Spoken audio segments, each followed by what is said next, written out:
So we were really kind of looking at this three-day event, it usually is, to give us some answers as to how this pro-growth shift might play out. Yeah, absolutely. So the fact that it's been delayed is telling, because we were looking for the tea leaves to find out what the plans are to navigate through this dismantling of COVID-0. We were expecting perhaps some stimulus measures, lifelines towards the property sector, or potentially even a declaration that the regulatory crackdown on the property sector had ended. There was lots of expectations for this Central Economic Work Conference, which was due to begin tomorrow, Thursday, December 15th. But we're hearing from sources that because of the COVID wave that is sweeping not only through Beijing, but through the financial district of Shanghai, through other big cities in China, that the risk of a super spreader event at the Central Economic Work Conference was simply too big a risk, because the 24 Politburo members attend that, as well as the provincial governors and all the heads of the big financial agencies and also commissions and the like. So all the bigwigs of Beijing were due to gather in a closed-door meeting starting tomorrow.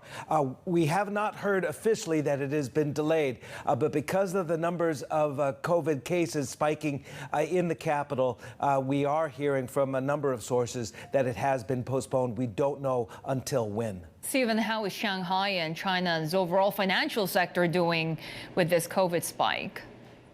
We might see continued drop in volumes. We've seen that already. The volume for onshore dollar yuan numbers at the lowest level yesterday since April.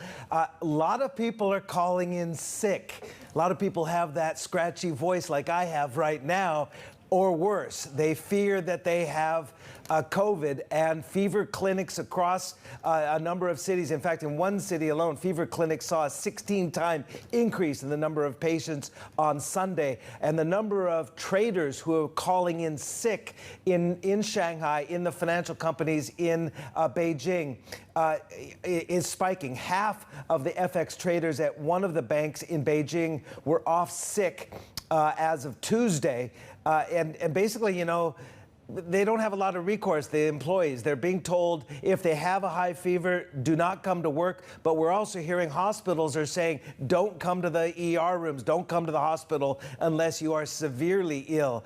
We have seen, of course, a spike in the number of people going to these clinics and also calling the emergency hotline. But in Beijing alone, they're saying, don't call the hotline unless you are severely ill. So this could have a significant impact on the financial trading in China.